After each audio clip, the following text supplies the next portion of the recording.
Karbala कोरुन कहीने केमने बोला जाए बोलो करबला कोरुन कहीने केमने बोला जाए बैरे नबीर औलाद करलो शहीद नबीर औलाद करलो शहीद निष्ठुरे जिंदाई करबला कोरुन कहीने केमने बोला जाए बोलो करबला कोरुन कहीने केमने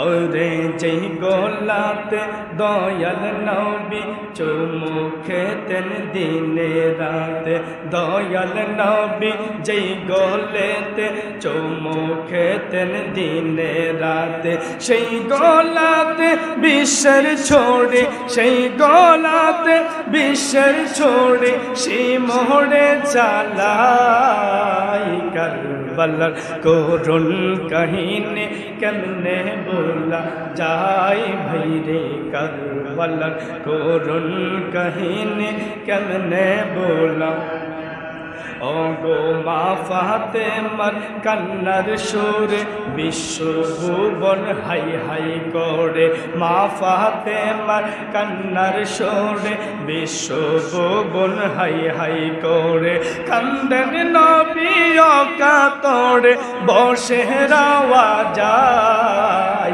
करबलार कोरुन कहीने केमने बोला जाय भाईरे करबलार कोरुन कहीने केमने बोला जाए मुस्लिमेर अबद चेले शिरकाटिल ओई दरजाले मुस्लिमेर दुई अबद चेले शिरकाटिल ओई दरजाले सुखेते बानो बसे अजगर के हाराई करबलार कोरुन कहीने केमने बोला बोलो करबलार कोरुन कहीने केमने बोला जाए बैरे करबलार कोरुन कहीने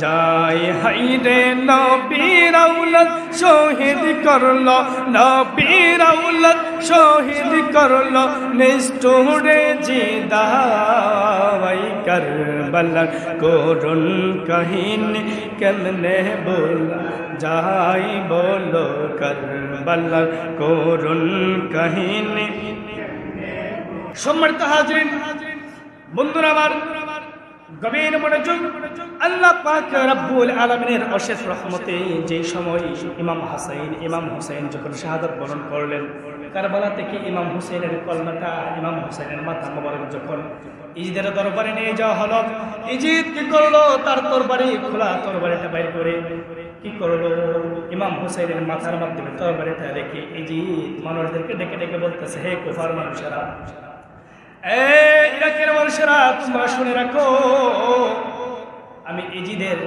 ক্ষমতার সাথে আমি ইজিদের রাজত্বের সাথে যেই মানুষেরা দ্বিমত পোষণ করবে তাদের অবস্থাটা ওই হুসাইনের মতো হবে বললেন নাউজুবিল্লাহ হুসাইনের মাথার মাধ্যমে ইজিদ তলোয়ার রেখে বলতেছে এই কুফার মানুষেরা শুনে রাখো যারাই আমি ইজিদের নেতৃত্বের বিরোধিতা করবা যারাই আমি ইজিদকে ক্ষমতার মস্তকে বসতে তোমরা পছন্দ করবা না তাদের অবস্থাটা এই হুসাইনের মতো হবে বললেন নাউজুবিল্লাহ হুসাইনের সাথে কোনো শ্রদ্ধা নাই সম্মান নাই শুধু তাই নয় ইতিহাসের কিতাবের মাধ্যমে আসছেন ইজিদ কি করলো আহলে বায়াত কারবালার প্রান্ত থেকে কি করলো গ্রেফতার করে ইমাম হুসাইনের বংশের মাধ্যমে কোনো পুরুষ জীবিত নাই কোনো পুরুষ জীবিত নাই শুধু একজন পুরুষ ছাড়া বাকি সকল সবাইকে কি করলো ওই ইজিদের নেতৃত্বে কারবালার প্রান্তরে শহীদ করে ফেললো একজন পুরুষ তার নাম ছিল জয়নাল আবদিন ওই জয়নাল আবদিন ছাড়া আর কেউ দুনিয়াতে জীবিত নাই কন্যা সুবহানাল্লাহ জয়নাল আবদিনকে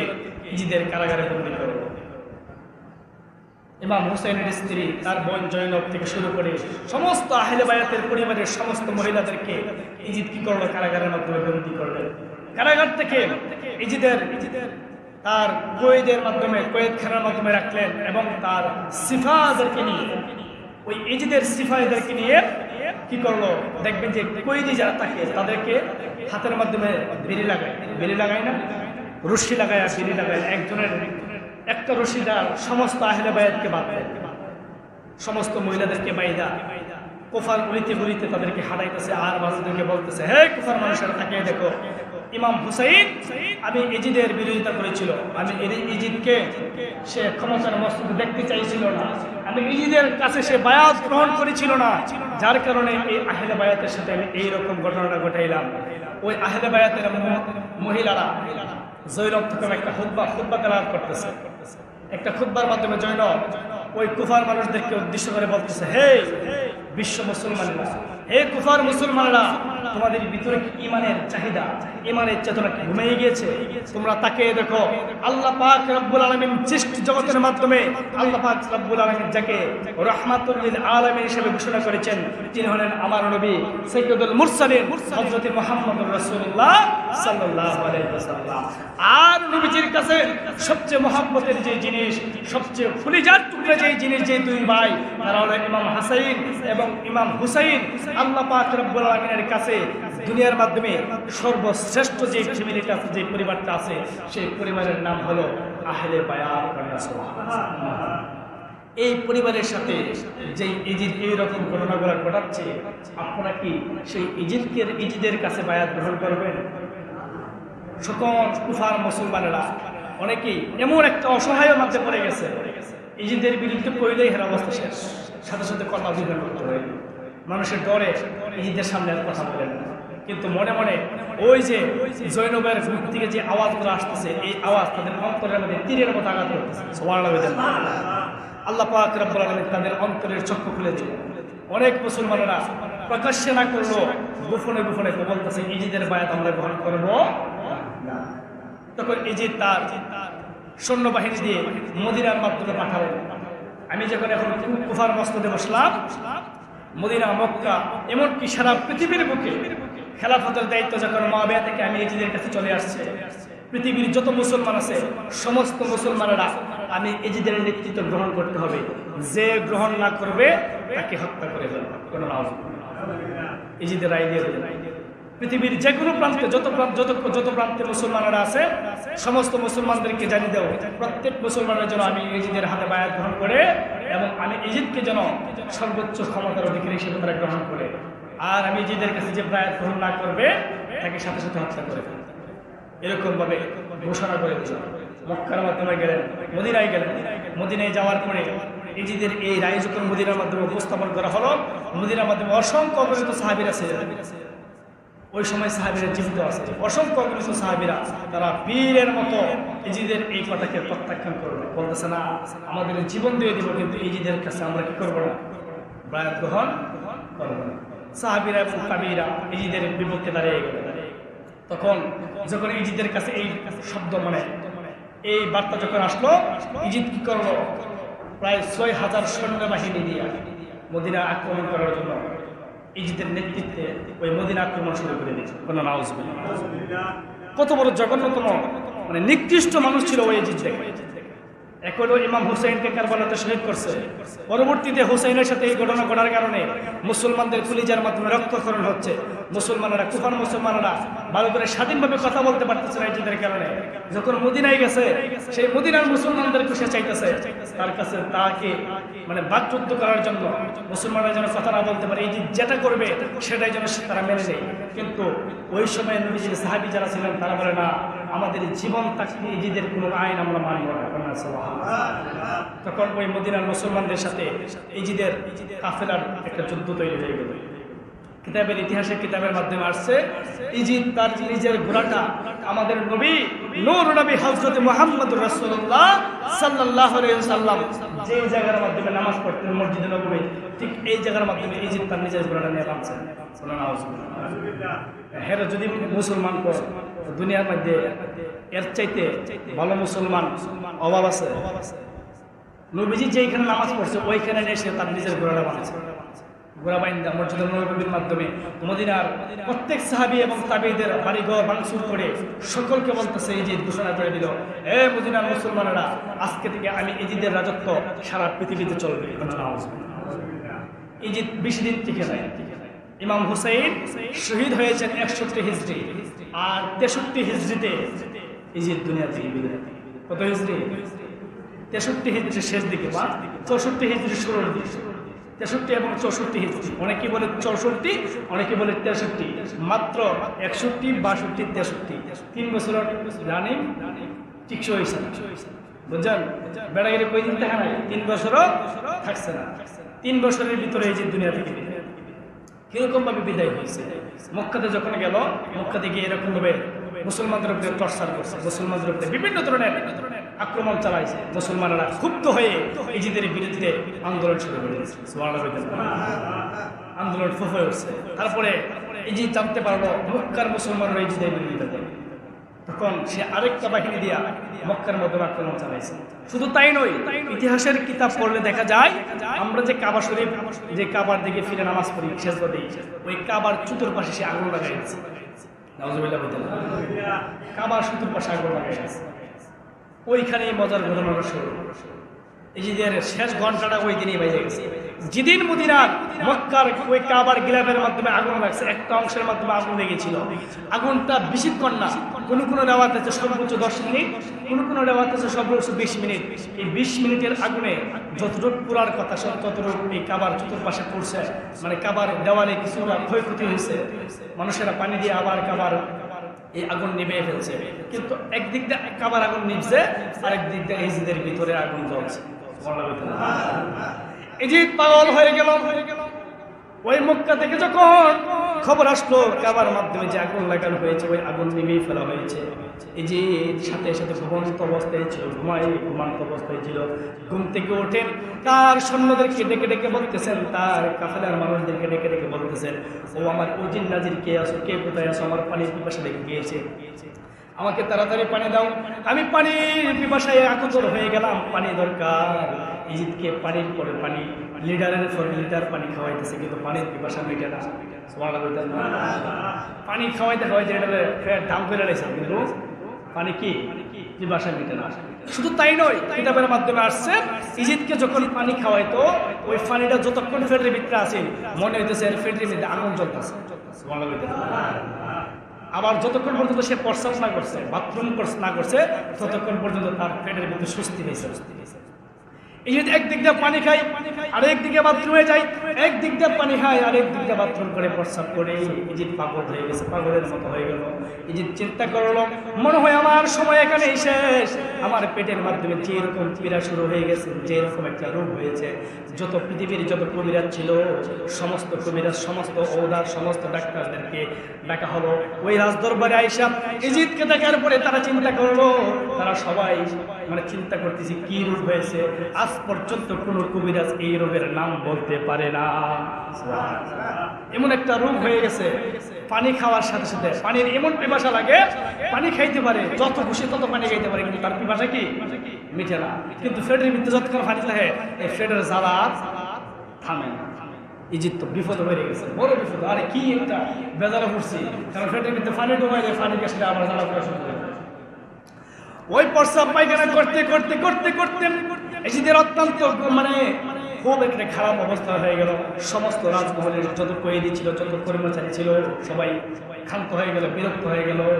বলতেছে যেভাবে ইজিদকে দুনিয়া থেকে বিদায় করতে হবে, যতক্ষণ পর্যন্ত বিদায় নেই বর্তমান মতো আমাদের শান্তি হইতো না, সোয়ালা হইতো না। যতক্ষণ পর্যন্ত দুনিয়া থেকে না যাইবো, আজকের মতো আমাদের কি হইতো না, শান্তি হইতো না। ইজিদ বিপদে পড়ে গেল। তখন তার এক ছেলে, বড় ছেলেকে ডাক দিয়ে বলতেছে, ও আমার বাবা এদিকে আসো। ইজিদ বলতেছে, আমি মনে হয় আর বেশিক্ষণ থাকবো না, কারণ আমার যে অবস্থা, কিতাবের মাধ্যমে আসছে ইজিদের শরীরের মাধ্যমে হাড্ডি ছাড়া গোস্তের এক জাররা পরিমাণ কোনো কিছু ছিল, শুটকির মতো হয়ে গেছে। শরীরটা কে মতো হয়েছে, একবারে শুটকির মতো। মাত্র 1 সপ্তাহের ব্যবধানে ইজিদের শরীর একবারে শুটকির মতো হয়ে গেছে। তখন ইজিদ তার বড় ছেলেকে ডেকে ডেকে বলতেছে, ও আমার সন্তান। আমি তার ছেলের নাম ছিল মুআবিয়া ইবনে ইয়াজিদ। মুআবিয়াকে ডেকে ডেকে বলতেছে, তার দাদার নাম ছিল মুআবিয়া ইবনে ইয়াজিদ। ডেকে ডেকে বলতেছে, আমি মনে হয় আর বেশিক্ষণ থাকবো না, পৃথিবীতে মনে হয় আমার শেষ ঘন্টা বেজে গেছে। আমি যখন দুনিয়া থেকে চলে যাব, আমার পরে এই ক্ষমতার মসজিদের অধিকারী তুমি হয়ে যাবে। মুআবিয়া ইবনে ইয়াজিদ ডাকতে বলতেছে, আব্বা পৃথিবীর বুকে কোনো সন্তান তার বাবার ক্ষমতার মস্তককে প্রত্যাখ্যান করে না, কিন্তু আমি মুআবিয়া আপনার এই ক্ষমতার মস্তককে থুতু নিক্ষেপ করলাম।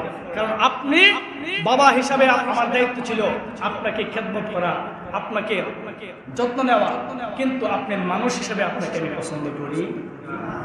বাবা হিসাবে আপনাকে আমি যথেষ্ট শ্রদ্ধা সম্মান করছি, কেননা আমার আল্লাহ আপনাকে আপনার ঘরে আমাকে পাঠিয়ে দিয়েছে, যার কারণে আপনার দায়িত্ব নেওয়াটা এটা আমার কর্তব্য। আমার কর্তব্য আমি পালন করছি, কিন্তু মানুষ হিসাবে আপনি এজিদকে আমি পছন্দ করি না। যেই ক্ষমতার চেয়ারের মাধ্যমে রাসূলের কলিজার টুকরা ইমাম হুসাইনের রক্ত লেগে আছে, ওই ক্ষমতার চেয়ারে আমি কোনোদিন বসতে চাই না। এই ক্ষমতার চেয়ার প্রত্যাখ্যান করে দিই। ওই পৃথিবীর বুকে একমাত্র সন্তান যে বাবার ক্ষমতার চেয়ার শুধু রাসূলের আহলে বায়াতের মুহাব্বতের কারণে প্রত্যাখ্যান করে দিলেন।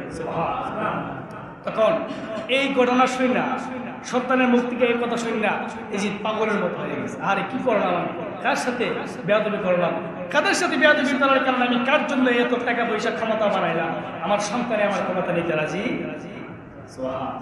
তখন ইজিদের একটা পালিত বানর ছিল, সে বানর পালত। একটা বানর সবসময় তার সাথে থাকতো। হঠাৎ করে ওই বানরটা ইজিদকে ছেড়ে জঙ্গলে চলে গেছে। জঙ্গলে যখন গেছে ইজিদ দিশাহারা, তার সন্তান তাকে দায়িত্ব নিতে চায় না। বানরটাও যে তার সঙ্গে ছিল, ওই বানরটাকে তাকে ছেড়ে চলে গেছে। কিন্তু ওই কারবালার ময়দানে ইমাম হুসাইন যে ঘোড়া দিয়ে আসছিল, ওই ঘোড়াটা ইমাম হুসাইন শাহাদাতের পরে ওই সীমার কি করলো, ইজিদের কাছে এনে দিয়ে গেছে। নবীজির সাহাবী কলিজার টুকরা নাতি যে ইমাম হুসাইন শহীদ হওয়ার পরে ওই ঘোড়ার দায়িত্বটা ইমাম ওই ইজিদের কাছে ছিল। ইজিদ এই ঘোড়াটা ব্যবহার করত। তখন ওই কলিজারা বলতেছে এখনো শুরু, ইজিদরা কোনো রকম জঙ্গলে লয়ে যায়, উল্টা পাল্টা তীর মেরে ফেলায়। এটা যখন আমরা না বলবো, অতর মধ্যে আমাদের কি নাই শান্তি। তখন সমস্ত কয়েদিরা, সমস্ত কর্মীরা মিলে বলতেছে, হুজুর চলেন, আপনার বানরটা যেহেতু জঙ্গলে হারিয়ে গেছে, আপনি মানে অস্থির হয়ে আছেন, আপনি চলেন আমরা ওই জঙ্গলের দিকে যাই। জঙ্গলে গিয়ে আপনার বানরটাকে খুঁজে আনি এবং আপনার মনটা কিছুটা ভালো হবে। কি করলো, ওই ইমাম হুসাইনের ঘোড়াটাকে সাজাইলেন। ইজিদ ওই ঘোড়ার উপরে উঠছে। কিতাবের মাধ্যমে আসছে, ইজিদ যখন ঘোড়ার উপরে উঠছে, ঘোড়া এমন দূরে দৌড়তে শুরু করলো, দৌড়তে দৌড়তে দৌড়তে দৌড়তে জঙ্গলের পাথর, ধারালো পাথর রাস্তার মাধ্যমে, এমন একটা রাস্তার মাধ্যমে গিয়ে ঘোড়া এমন জোরে একটা ঝাঁপ মারিয়ে দিল, ইজিদ কি করলো, সাথে সাথে জমিনে পড়ে গেছে। আর ঘোড়ার একটা রশি ইজিদের পাওয়ার মধ্যে বাঁধা ছিল। ঘোড়াটা বলে, লাগাম ধরে টানে থাম। কি আর লাগাম আর কি আর কি, ঘোড়া আজকে আমি সুযোগ পাইছি ইমাম হুসাইনের প্রতিশোধ ইজিদ প্রত্যেকে আজকে লইব কন্যা সোহা। ঘোড়া এত জোরে চিৎকার, এত জোরে দৌড়ানি শুরু করে দিল, ইমাম হুসাইনের ঘোড়া দৌড়তে দৌড়তে দৌড়তে দৌড়তে দৌড়তে দৌড়তে একটা রাস্তাকে কিতাবের মাধ্যমে আসছে 17 বার রাউন্ড দেওয়া হয়েছে। কতবার? 17 বার রাউন্ড দিছে। এই রাস্তাটা এবার বলছে ঘুরে সেটা যতক্ষণ পর্যন্ত ইজিদ আরামরা না হয়েছে, এটা ছিন্ন মিটে কিচ্ছু নাই। যতক্ষণ পর্যন্ত ইজিদের মানে পরিপূর্ণ অবস্থা ছিল, সে যতক্ষণ পর্যন্ত কথা বলছে ততক্ষণ পর্যন্ত ঘোড়ার দৌড় থামে। ঘোড়া পর্যন্ত ইজিদকে ভালোবাসে না। আর আমরা মতো মুসলমান চুমি মেরা জুব্বা মেরা দাঁড়িয়ে ফেরা ইজিদ বলে আল্লাহ বলি। সম্মানিত হাজিরিন, বন্ধুরা আমার, ওই ঘোড়া এমন ভাবে দৌড়তে শুরু করলো, দৌড়তে দৌড়তে দৌড়তে দৌড়তে কিতাবের মাধ্যমে আসছে ইজিদের যত কর্মচারীরা ছিল, তারা যত লোকেরা ছিল, তারা যখন দেখতে পেলো ঘোড়া যখন থেমে গেল, ইজিদের রাসের কাছে আসলো। ইজিদের কাছে যখন আসলো, আয়েশা বলে, তারা বলছে আল্লাহর কসম করে বলি, ইজিদের এমন একটা অবস্থা হয়ে গিয়েছিল, ধারালো পাথরের সাথে ধাক্কা লেগে লেগে ঘোড়ার দৌড়ের কারণে শরীরের চামড়ার একটা অংশ পর্যন্ত ছিল না, ছিঁড়ে বেরিয়ে গিয়েছে। শরীরের প্রত্যেকটা অঙ্গ প্রত্যঙ্গ এদিক সেদিক ছত্রভঙ্গ হয়ে গিয়েছে। শুধু তাই নয়, আমরা যখন ইজিদের চেহারার দিকে তাকাইলাম, তাকায় দেখি ইজিদের নাক নাকের জায়গায় নাই, চোখ চোখের জায়গায় নাই, তার নাক পিছন দিয়ে ছিল নাকি সামনে দিয়েছিল। এইরকম বোঝার মতো ক্ষমতা দুনিয়ার কারো ছিল না। কি একটা অবস্থা হয়েছিল! এমন ভাবে ওই রাস্তার ধারালো পাথরের সাথে আঘাত লেগে ঘোড়ার দৌড়ের কারণে শরীরের প্রত্যেকটা চামড়ার অংশ ছিঁড়ে ছিন্ন ভিন্ন হয়ে গেছে। হাত পা কেটে কেটে টুকরা টুকরা হয়ে মানে বিভিন্ন জায়গাতে ছড়িয়ে গেছে। পৃথিবীর বুকে আজ পর্যন্ত কেউ বলতে পারবে না যে ইজিদের কবর নির্দিষ্ট করে ওই জায়গায় আছে। ইজিদের কোনো কবর দুনিয়ার মধ্যে না, কারণ ইজিদের শরীরের ছত্রভঙ্গ মানে বিভিন্ন অংশ বিভিন্ন জায়গায় ছড়িয়ে গেছে। ওই কুফার বাগদাদ শহরের প্রান্তে একটি শহর আছে, ওই রাস্তার মাধ্যমে এজিদের শরীরের বিভিন্ন অঙ্গ প্রত্যঙ্গ এখনো ছড়িয়ে ছিটিয়ে আছে, কিন্তু এজিদের কবর দেওয়ার মতো কোনো জায়গা পাই না, কারণ এজিদের রাসেরই কোনো অংশ না, ছিন্ন ভিন্ন হয়ে গিয়েছে। কিন্তু আমাদের আহলে বায়াতের অকনিষ্ঠ সৈনিক ইমাম হুসাইনের কবর, ইমাম হুসাইনের রওজা ওই কারবালার প্রান্তরে ঝকঝক ঝকঝক করে দাঁড়িয়েছে। কিয়ামত পর্যন্ত ওই রওজা থেকে আল্লাহ পাক রব্বুল আলামিন নূরের রোশনি তৈরি করতে বাইরে হতে থাকে। ফজরের নামাজের পরে এখনো যারা কারবালার প্রান্তরে যায় ইমাম হুসাইনের রওজাকে জিয়ারত করার জন্য, ইমাম হুসাইনের মাজারকে জিয়ারত করার জন্য যারা যায়, তারা বলে ফজরের নামাজের পরে যখন আমরা ইমাম হুসাইনের ওই মাজারের কাছে গিয়ে দাঁড়াই, যখন আমরা ইমাম হুসাইনের মাজার জিয়ারত করি, ফজরের নামাজের পরে হুসাইনের কবরের ভিতর থেকে মেশকে আম করে জান্নাতের একটা সুঘ্রাণ বাইরে থেকে বললাম সুবহানাল্লাহ।